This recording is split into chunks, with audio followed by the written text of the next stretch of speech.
this on and start talking. Welcome, everybody. You came in. Thank you so much for coming here. I'm always amazed at this many people who come to see my forms. And one time I asked when I could have my forms, and they said anytime you want them because you only want to fill up the tent. So see this many people coming in. We've already had one form, and a lot of people that didn't care for the airplane form. But yesterday I had Les Holman over here give a complete rundown on the alternate engine for the legal. Today we talk about the airplane itself, or anything you want to talk about. And if you got a lot of questions, that's wonderful. I love to answer questions. And one thing I want to bring up is a couple of my pet peeves. One of them is heavy exhaust pipes they put on these airplanes. My exhaust pipe consists of a vanity sink drain about 6 inches long. It plugs right into the Volkswagen head. You have a little aluminum fan to hold it in, and it's chrome plated. And I've got the original one on the original legal, and it still looks good. A lot of hours on it. If you put grease in the elbow before you use it, fire it up, it won't tarnish the chrome. That's an old motorcycle trick. They used to, any corner they put grease in and let the grease bake onto the inside of the corners and protect them from the flames. And so that's one thing I wanted to bring up was the exhaust pipes. Don't put heavy iron pipes on your airplane. They weigh too much. This is all about lightness. Add lightness. The other thing that's kind of a pet peeve with me is the latex paint. Latex paint is really nice. It doesn't smell. It doesn't cost very much. It lasts forever. It's flexible. It's got UV protection in it. And it sits on the house for 25 years. And it's hard to sand, but if you really want to shine your airplane up, put 2 coats on and sand in between, and it'll look lovely. You buy a good brand of latex paint, and some of them have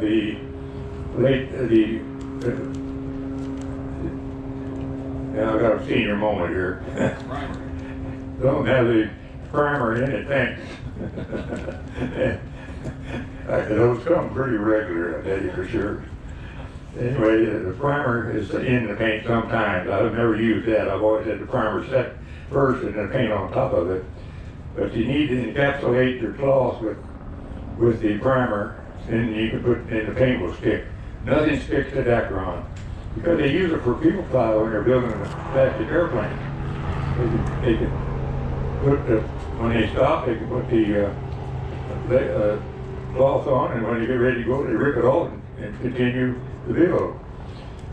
So nothing really sticks to it. You have to encapsulate it with the primer. And let's see, a few other things I was trying to think of about the airplanes. Les, you got any ideas? Material suppliers. Well, we're having supply problems.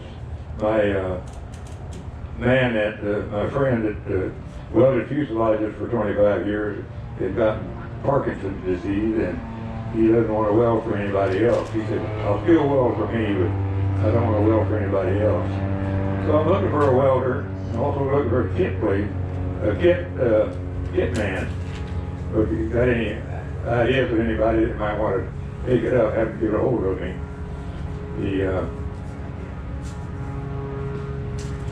The building is pretty straightforward on the legal. I usually build the fuselage first because everybody hooks to the fuselage, and then you can sit in it and make airplane noises.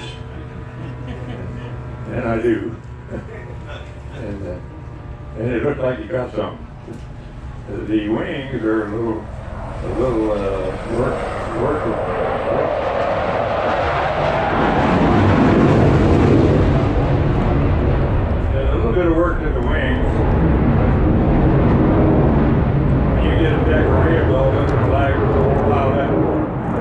proud of them. And when you start stringing them on the spars, suddenly one day you got something that looks like a wing. And by the way, the ribs are nailed and glued to the back of the spar with airplane nails. And airplane nails will not split the 1/4 inch. Any other brad type thing will split the 1/4 inch. And the airplane nails also have a wax coating on them to make them slip into the wood real easy. And I've had questions about how do you attach the ribs to the spar. And the back spar, of course,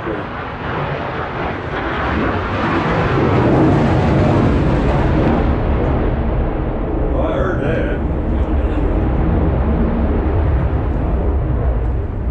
Anyway, back spars are split. Back ribs are split over the back spar, and they're nailed and glued too. And if you want to put a little piece of wood in there to take up this extra space, you can do that, but it's not necessary. It just adds weight. And I recommend, I use Titebond 3, but I recommend the epoxy. The epoxy is a structural adhesive, and the Titebond is not considered a structural adhesive. However, I got four airplanes that have been flying for a long time with Titebond glue wings. I hate to mix glue, but that's what I used, the Titebond. And what sold me on the Titebond was, I had to take,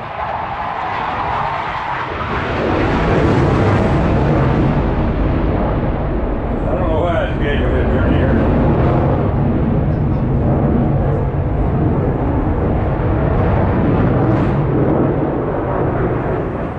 I don't know why I scheduled it during the air show, but every year it's the same thing. The Titebond, what told me on a Titebond was I had to disassemble a wing that had been glued together with Titebond. And man, what a job. I had to disassemble it right into glue joints. And it told me that this stuff is amazing. So anyway, it still works. Yes, sir. You say the Titebond 3, that's their Titebond Ultimate? Or It's three. Three. Titebond 3. Okay.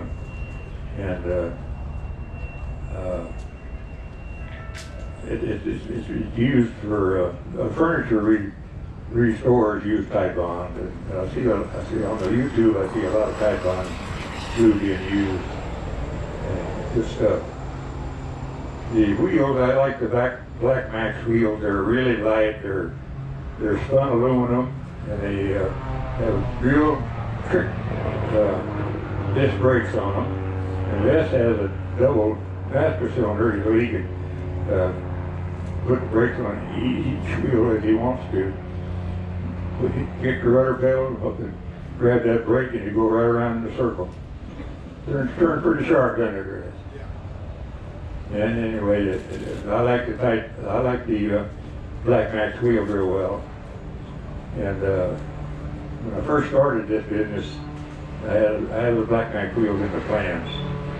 I called Black Max, and they were kind of, I don't know, they were a little standoffish, I think. But now when I call them, it's Mr. Milholland. Hello, Mr. Milholland. Same way with Scott Casper. He's a good engine builder. The first year I had him building engines, I had a couple, you know. Next year, hello, Leonard, how are you doing? So he's a year behind on building engines for the Big Eagle. If you want him to build an engine, which he does, he builds good engines, you are going to have to wait a year for the delivery. The wings are covered with the lightest weight you can get it, and the wings and tail are covered with the lightest weight, 1.7 ounce per square yard. And like I say, I use the latex paint system on it. But I use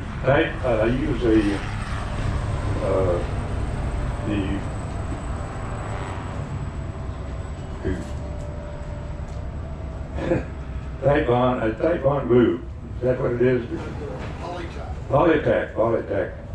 I'm sorry. Another senior moment.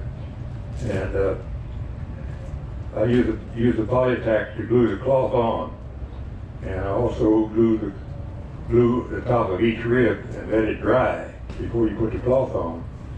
And after you stretch the cloth as tight as you want it, and that's another thing, don't stretch it to full tightness. You'll warp the system. You warp something if you do. Stretch it to about 250, and that's tight enough.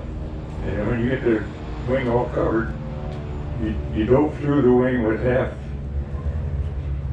cinder and half glue, and the glue comes right up off the rib and just grabs that wing. The whole length of the rib is better than rib stitching for this type of airplane. So don't waste your time rib stitching. It's not worth it. And I need a lot of questions because I'm running out of stuff to talk about here. So, yes, sir. The quick tack you're talking about, is that for Oratex? Sir? Is that for Oratex fabric? No, I don't use Ortex. I use just 1.7 ounce deck ground. It's been used. Ortex is a system, Right. and I don't. The system I use is the glue and the latex paint, and it's simple and it doesn't stink. Your wife won't get mad at you for stinking up the place. Well, who's the supplier for the fabric? Is that Stitz or? Stitz probably has it, and Aircraft Cruise has it, and I think maybe the one in St. Louis.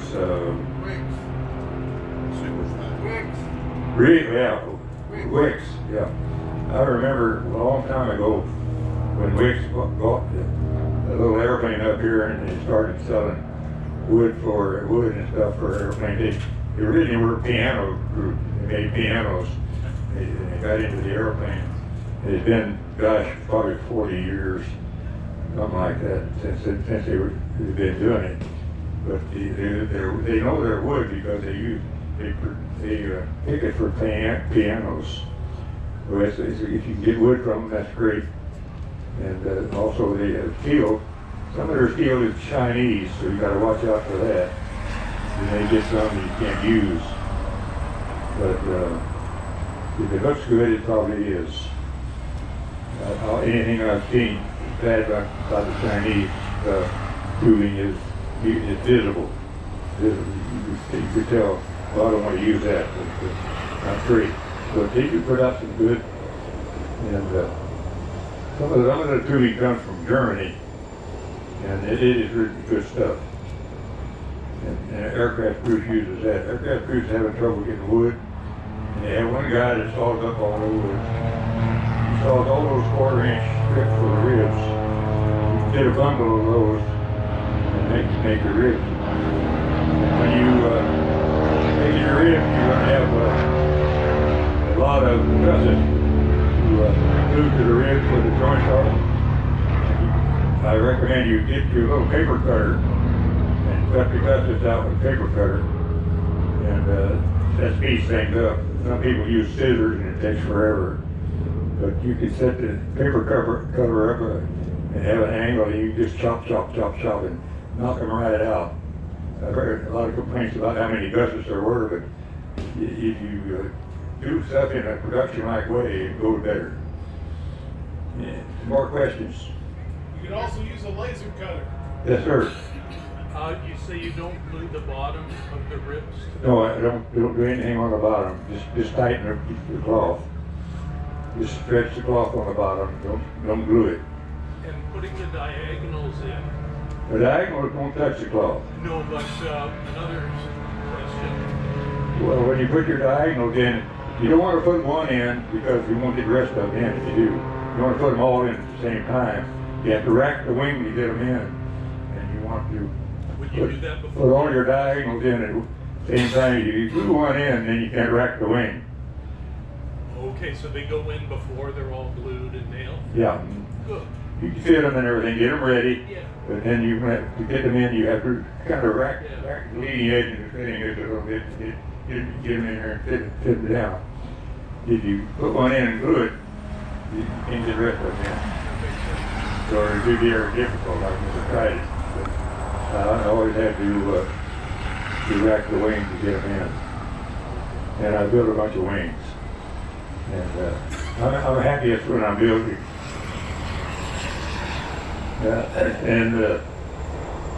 When I'm overhauling a Volkswagen engine, that's my element. I'm in my element. I had a fly-in at the hangar June the 10th, and 150 people showed up. And I had the XL engine spread out on the bench, and we went over the engine about 4 or 5 times with different groups. And they had a lot of interest in what's inside of the Volkswagen engine. We had a food truck, so we didn't have to worry about feeding them. And the guy at the food truck said he was happy when he left, so he must have bought enough to make it worth his while. We had a vacant lot about 100 yards down the road from my house, and the cars all parked there. A lot of people flew in, a lot of people drove in, and a few even walked in from the locals.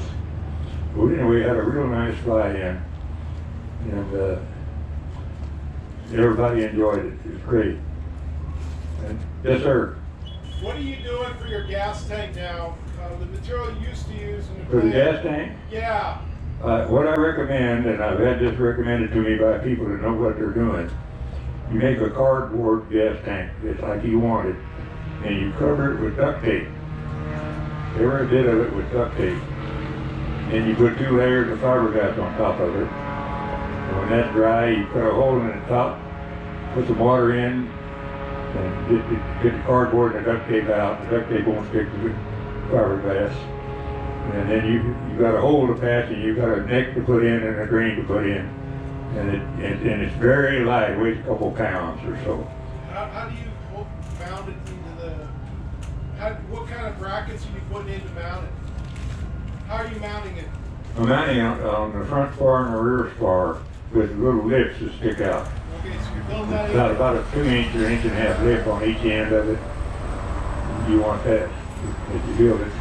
That'll stay. The cardboard will stay in those. You don't get it out of that. But anyway, it makes a real nice light gas tank, and it's unbelievable how much weight it will hold. And I made an aluminum one, but it's too heavy. I wanted to replace it. aluminum is too heavy. Stainless steel is too heavy. You won't make the weight if you do wild things like that. Nobody's checking the weight. By the way, I've called the FAA, and they say it's not an airplane, it's a vehicle. We don't want nothing to do with it. I know some FAA people. We don't run around with scales in our car. And so I called the motor division. They said it wasn't a vehicle. So let's come up with the answer. It's off-road vehicle. Yes, sir. Thickness of the firewall and what material? I use a galvanized for the firewall. Just bend it up on a brake to fit. Got the holes in it as necessary. It probably would go without a firewall, but I would hate to have a fire come back and get on your tootsies. So got to have something to kind of block. In case of a fire, you kind of block it off. I was looking at the IKEA. They have a stainless steel tray cart. The center is stainless steel, and it's about this long by about this high. I figured you could Sounds heavy. Sounds heavy. Sounds heavy. I'd go with light galvanized. They have 28 gauge, Sir? 28 gauge. Yeah, something like that, yeah. I'm not good on the gauges now. I have to look those up. 28 is the thin light stuff.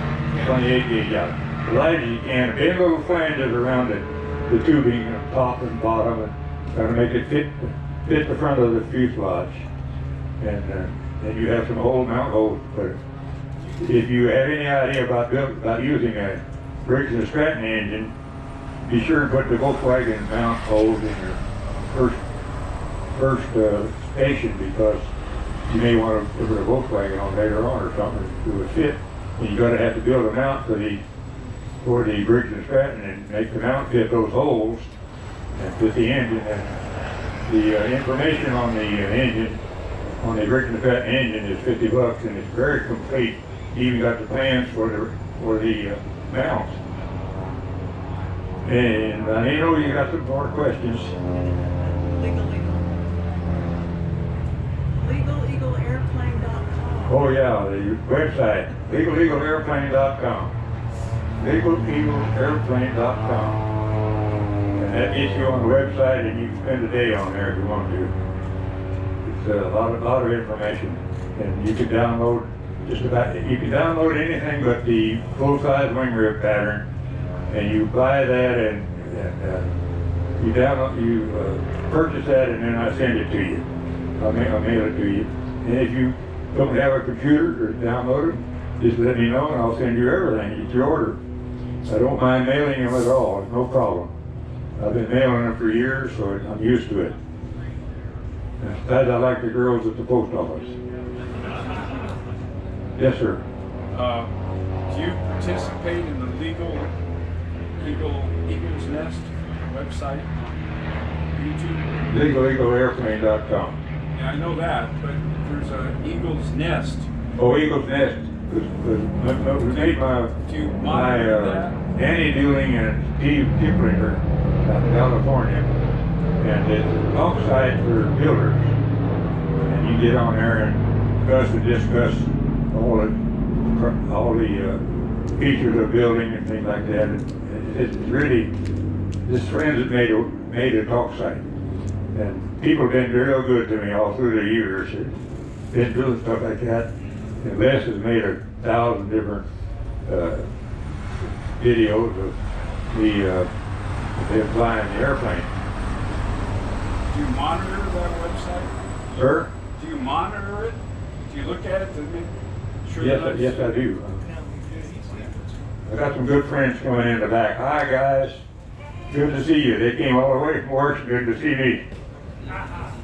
Yeah. Yeah. I love them to death. Yes, sir. When you paint, do you spray, brush, or roll? I brush the primer on and spray the paint on, but you can roll it. The roll turns out pretty good.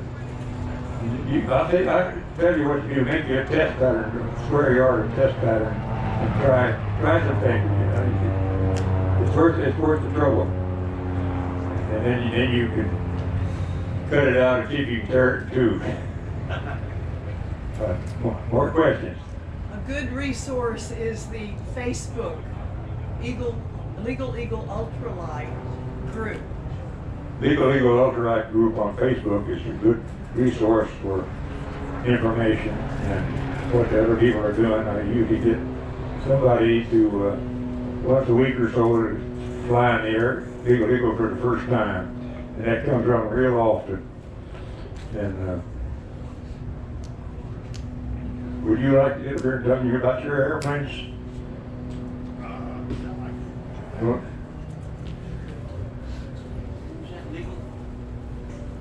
What's the Facebook one again? there you go. Don't speak over an hour. Oops. Oh, Leonard.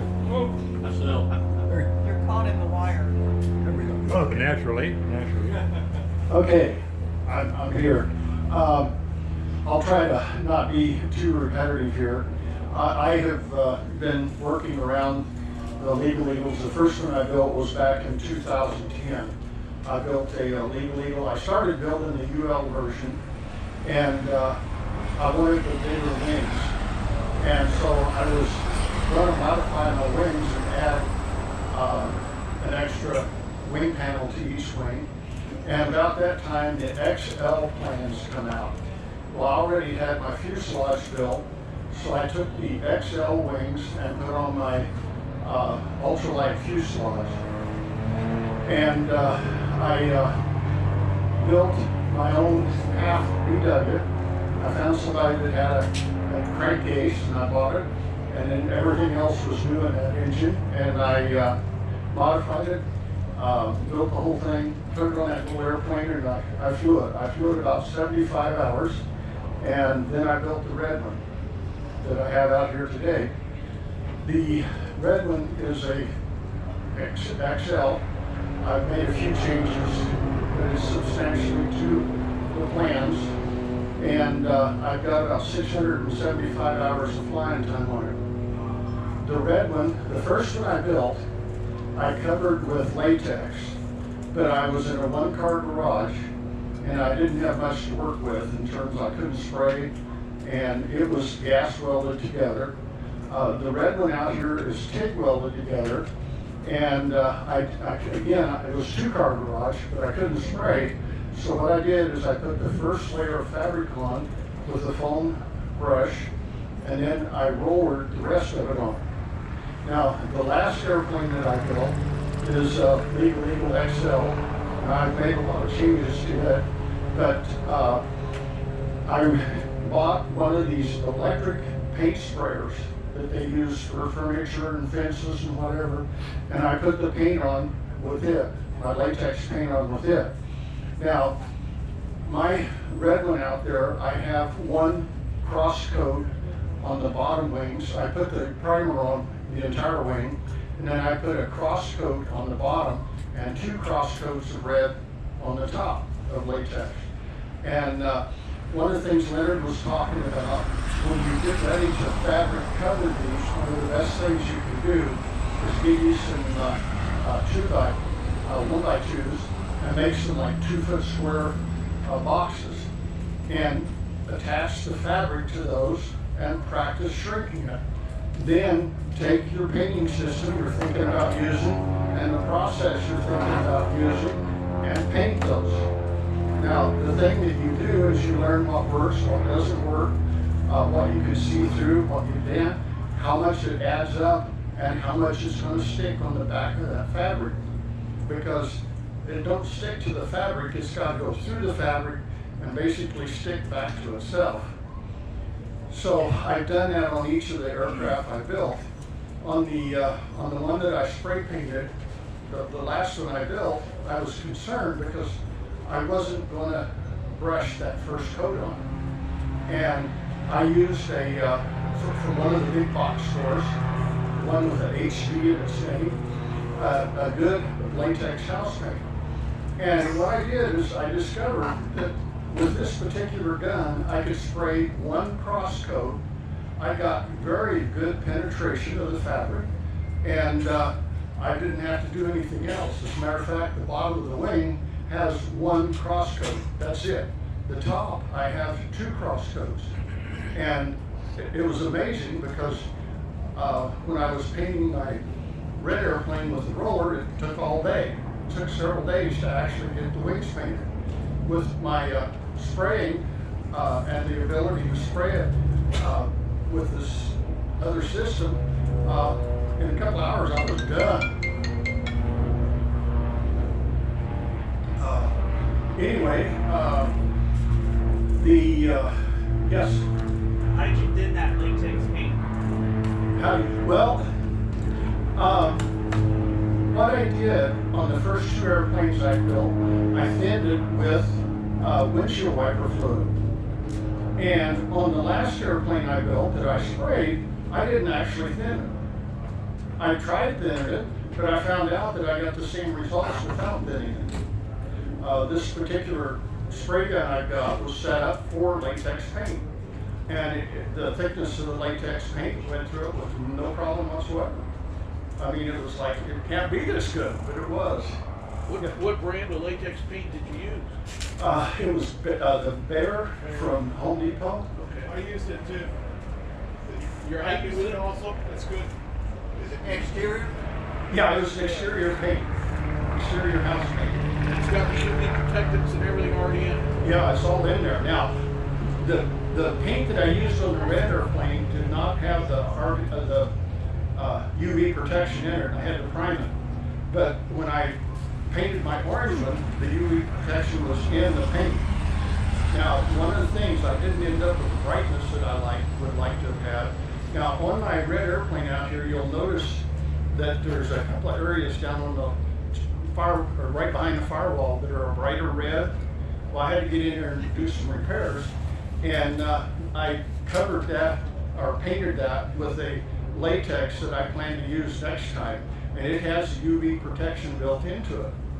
And it seems to, I haven't tested it thoroughly, but it seems to stick to the paint, to the fabric real good without a whole lot of priming, because it's already got the primer in it. It seems to really work. So I'm going to evaluate it before I paint the next airplane. Yes?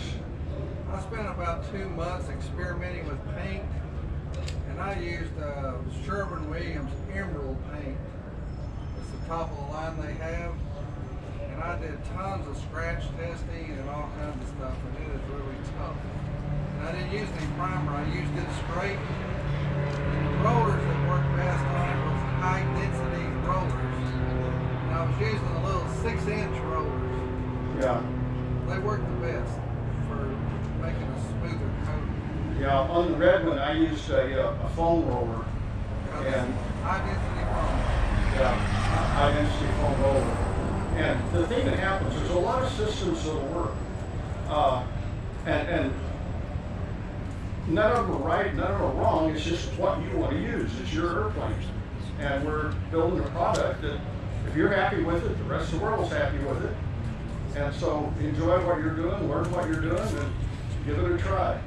When I built that red airplane back in 2012, it cost $175. That was for the fabric, the paint, the polytack, the MEK, the brushes, the rollers, everything.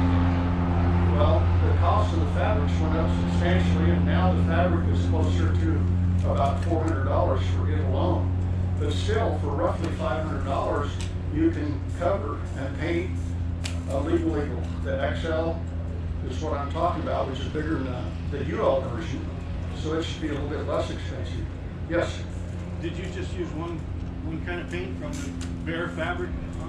Yeah, all the You fabric didn't was have any painted with. primer or anything like that? You didn't need it? Well, on the first 2 airplanes, I used a primer. What kind of primer? It was a latex primer, and I forget exactly, but it was just a And on latex. the third airplane? I didn't use primer. It had a built-in primer in the paint. Oh, Les, one thing I forgot is I used the Stewart system, the water-based stuff, Yeah, and I mixed it 50-50 with the glue to seal the fabric. And then I rolled the paint right on top of that. yeah, It's really lightweight. I took all kinds of weights and how much it weighed per square foot and everything, and it was really light. yeah. Now, one of the things about covering your airplane and painting your airplane, there's a lot of different ways to do it. And my airplane wing sitting out there ready to fly, covered and everything, is right at 26 pounds. I have a friend that used the same painting system, except he rib stitched his airplane, and then when he put paint on, they put it on the spray gun, HPLV, and he did not want to be able to see through the wing. When he got through, his wings weighed 39 pounds each. And so the weight of the wing and everything you do on the airplane is very, very important. So one of the things you can do is when you build these little square 2 foot by 2 foot panels and put fabric on and cover them, weigh them before you put your covering system on, before and after, and see what are you adding. Because a real fast way to add weight on an airplane is add paint, a lot of paint, and weight is our enemy. Questions? Yes?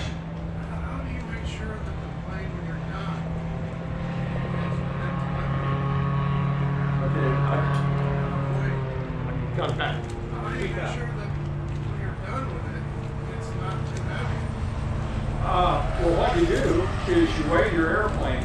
As a matter of fact, you weigh it multiple steps as you go through. And there's different places, this eaglersnest.com, the Legal Ultralights, you will find information on weights of different people's airplanes. But one of the things you should always do is you're building this, you should keep track of your weights. Because if you got a 250-pound airplane and you've got a, say, 100-pound engine, that gives you 150 pounds for everything behind the firewall. And so it's real easy as you're building your wing panels to weigh them. The tail feathers, you weigh them. You can weigh them before and after you cover them.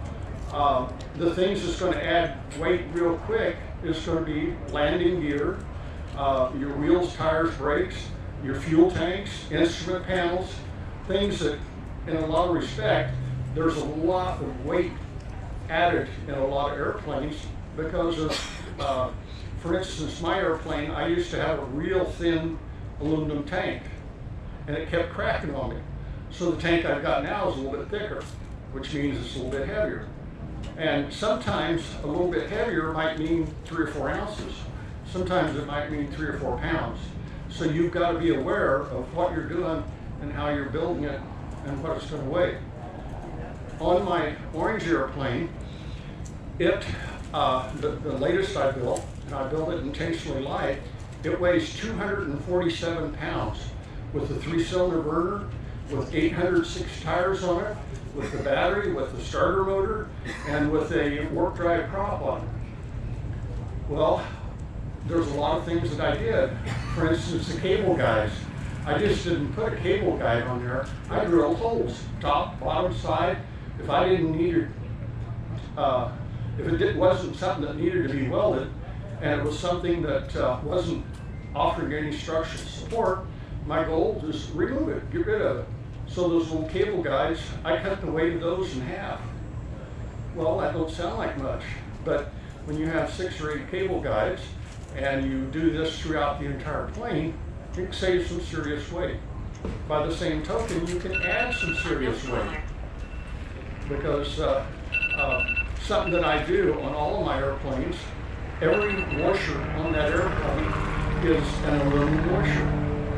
Well, the difference in weight between aluminum washers, aircraft washers, and steel don't seem like a lot, but when I actually took and weighed those. I don't remember the exact data, but it was like a ½ pound difference.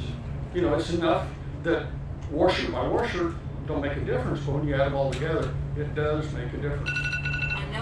The struts, the streamlined struts are real nice, but all total they're almost 10 pounds heavier than the round struts. So if you're interested in staying close to Part 103, that's something to keep in mind. The tires, when you get a set of black backs tires and wheels and brakes, come with a little tire that's really what it is, a wheelbarrow tire. It's 2-ply, they're light, they're real light. The only problem I've had is when I run over a sticker, they go flat because it don't take much to go through them. And I haven't found a way to repair them. The other problem I find is that the beads on those tires like to separate. If you put too much air in them, or you have a proper amount of air and you hit a hole, it overloads the tire and blows the bead out. And those tires weigh, if I recall, about 1.5 pounds a piece. The next size up, which I've got on there now, is the same tire you'd use on the front of a garden tractor or lawnmower, and those are 606 tires, and those things are about 2.5 to 2 3/4 pounds each. Well, they make a 806 tire, really nifty neat. You don't need that center spring. You only run 4 pounds of air in them, and you can almost land and take off anywhere with those. They're real forgiving and bouncy. They weigh 8 pounds apiece. So everything you do on the airplane, the first thing you got to think about is weight and how to save that weight. Because when you get through, that's where it all adds up. And I can tell you, forget Part 103, the lighter the airplane are, and of course the lighter you are, the better the airplane flies. Because I've been doing testing at full gross weight. Well, I have a friend that weighs 160 pounds, and this with the Briggs and Stratton, he's getting twice the climb rate that I am. In my burner, I get about 500 foot a minute. He gets 1,000 foot a minute. And basically we're about 90 pounds difference in weight. And so when you put your airplane together, forget everything else. You're gonna have more fun if it's a lighter airplane than a heavier airplane. Any questions? Yes. Yeah, Les, could you give us the different flying characteristics between the Briggs and Stratton, the half VW, the bird, what one would expect? Oh, okay. The half VW typically, the two I've been involved with, you hand prop them. You hand prop them from behind. If the engine is set a little bit high RPM, the airplane moves away from you. The airplane itself, the struts and whatnot, move into you. So it's a comfortable feeling hand propping it. And if everything's set right, they're very easy to hand prop. They're very easy to start. Generally within a couple of blades, you'll have them running. Now sometimes they're different hot than they are cold, but it's a fairly easy thing to do. Once it's running and when you're flying, I was flying, I've got about 450 hours with a Scott Kastler half VW, and it's a beautiful engine. It had a magneto in it. The reason I went to that particular engine is to get the magneto, because sometimes I like to fly 2 hours at a time somewhere and maybe hop another 2 hours somewhere, and then I got to come back. So when you get to the end of the day, that's about 8 hours of flying, unless the wind helps you out. But one of the problems with the first VW I built, half VW, it had the 009 ignition on it. And it started great, run great, done everything, except I was dependent upon that battery. I did not have a charging system on it. And so if you wanted to fly 2 hours and fly 2 more hours and then fly back, it didn't have the battery to do that. Now if I'd had a charging system, that would have taken care of that problem. But I didn't have one. So one of the reasons that I went to the Scott Kastler engine with the magneto was to eliminate that problem. That particular engine, I had nothing bad to say about it. It was a great engine. And any of the half VWs that I've been around they're great engines. I have no problems with them. They're good. Now and I'm not going to talk about power yet. The Werner engine, it has some particular, I won't call it a vibration, but it's a rotational mounting issue, and it took a while to figure out how to get it mounted. But once the mounting was squared away, it's a beautiful engine. It's a great looking engine, a great sounding engine. It's got a lot of torque at low RPM. It's quieter by a little bit than the half VW, and it's a well designed, well manufactured engine. Yes. I just wondered what the first VW you did cost, if you're built. The what now? What the first half VW you built cost you to build. Oh, the first half VW I built cost me, this was back about 2010, the block, the case cost me $40. Everything brand new in this engine was $1,200. And I took the brand new crank, cut it in two. I took the brand new cam and cut it in two. And anyway, took the brand new head and cut it in two. I sent the crank and everything to Scott Kastler and had him dynamically balance it, all the moving components. And it was a great smooth running engine. Now I had bored that out, and it was a 94 bore and an 86 stroke. And that's the same as the one that he sent me. And when I ordered my newer engine. And the performance were very, very similar. And both engines, to my knowledge, are still flying. The Werner has a lot of power and a lot of torque. It's a fun engine. A lot of people like to hear it fly over and see it. The Briggs & Stratton, once we've kind of got through the developmental process, it is actually the most fun engine I've ever flown. It starts so neat. It don't make any difference whether it's hot, cold, winter, summer. It just starts up. It has that electric start, and like most automotive engines compared to most aircraft engines, you gotta work a little bit harder to get them running. You gotta crank them a little bit more. You gotta, they're just not turn the key and they just instantly start up. Well, the Briggs & Stratton instantly starts up. And with the starter motor on it and the charging system, and I like the mufflers because I like my ears like to quiet. Now, in terms of power, the Briggs & Stratton is an alternative for the low horsepower 1/2 VWs. That's in the 27, 28, 29 horsepower range area.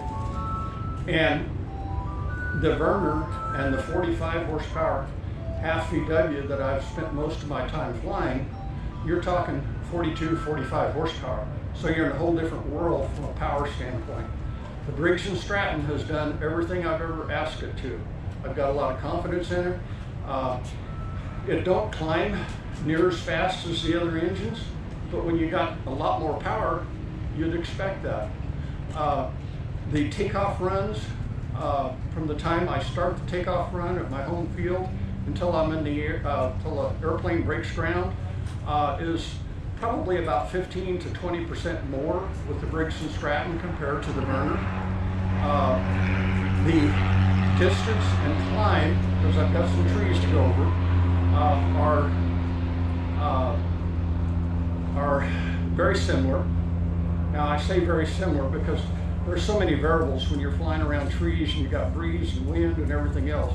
But I've never had any problem getting over those trees.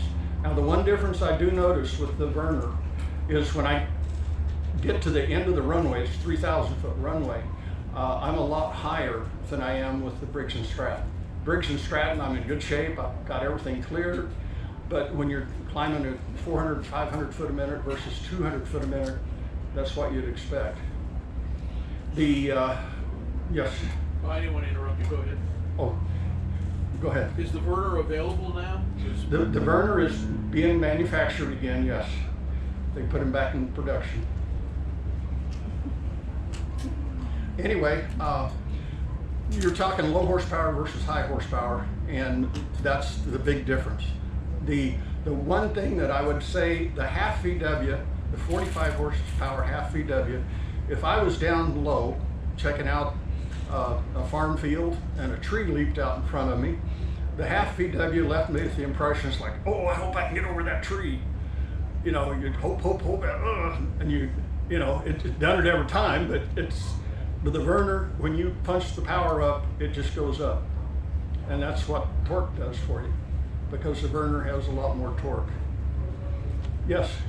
Les, when you were flying the half VW, you say you put about 400 hours on it. Was that without doing any overhauls or tops or anything on that engine during that time? Well, yes and no. I had a crankshaft failure. That particular engine, I'm not sure, and Scott Kessler didn't know, but I'd had about 400 hours on it, and I started having, something was going on with the oil pressure, and we thought it was a bypass or relief, and we changed out the relief. We've done a lot of different things, and seemed to get it under control, and then it would come back again. You'd be flying, and all of a sudden the oil pressure would flutter, do strange things. It'd drop down and then come back. Well, one day I was up above the airport, because while we was having this problem, I was staying close to the airport, and I'm up above the airport about 4,500 feet, and I fly along, and all of a sudden it started doing the same thing again, except this time the oil pressure went down lower, and it started making funny noises, and it come to a stop. The prop stopped. Well, I had actually broke the crank on that engine, and they had decided that the reason that happened is because the compression ratio on the 45 horsepower engines was too high. So when we got it back together, the compression ratio was lowered from, I think it was 8.5 to 1 to 8.2 to 1. And Scott, if you notice, and I haven't talked to Scott for a while, at that point, at that point in time, they actually changed the horsepower ratings on the engine from 45 to 42. And I don't know whether they're still doing that, but it's a great engine. To my knowledge, that's the only failure they ever had. That's a steel crank? I can't answer that. It's It was- Volkswagen crank, not aftermarket? I don't think so. It was a crank he uses in all the engines. Do you use any kind of special hub on the Bronco, like the Great Plains has a special hub? This is Scott Kessler supplied the hub. It would come with the engine. So it does sort of act as another bearing. As far as I know, yeah. Yes. Yeah, Scott sent me a crank for my engine. It's a Scat. Yeah, there's Scat. Scat's the only place that makes them now, to my knowledge. Okay, I'm gonna turn it back over to Leonard here.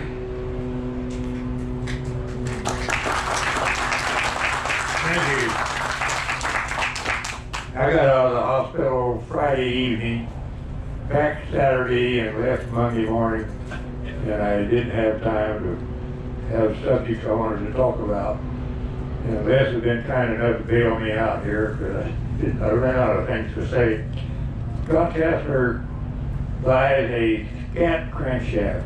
Scat is a factory out in California that makes a lot of stuff for Volkswagen. And he buys a whole balanced crankshaft, cuts it in half, rebalances it, so it is a forged crankshaft. He takes a forging that's about 8 inches around, 8 or 10 inches around, and about 2 feet long, takes it in a lathe and makes a crankshaft out of it. And it's not cast by any means at all. And there's an old saying that a 2-cylinder engine, the crankshaft's going to break sooner or later. And I've had that happen to me with a Cushman scooter engine in a Guppy that I built. And fortunately, I was close enough to coast back to the airport. But, and it seems like that, yes sir. Yes sir, stranger, what do you want? Doesn't it have something to do with the radius when you grind the crank? Yeah, the radius is on, well, the Scat crankshaft probably takes care of that. But the one that failed for you. Cushman didn't have good radiuses on it when it broke. And I was right over the hangar. My wife heard it, and she got on my golf cart and come up the runway and towed me back. And put a half Volkswagen on the Guppy, and then I didn't have to push forward to go up anymore. The Guppy would actually climb all by itself. The 18 horsepower scooter engine was a little bit anemic, and every time I let somebody fly, it scared the devil out of them because you couldn't pull back. If you pull back, you just water there. But if you push forward a little bit, let it get some speed, you climb right on up. And I flew it quite a bit. I put up to 400 hours on it before the crank broke. And anyway, this is a real steam temp tent we got here. And I'm going to cut this short because it's so dang hot. But I want to thank everybody for coming. I really appreciate you. And if you got any last questions, now's the time to ask them. Yes, sir. On burner engine, is there any mounting challenges with that because of the Any what? Any challenges with mounting it? Mounting it. Any challenges with mounting that burner engine?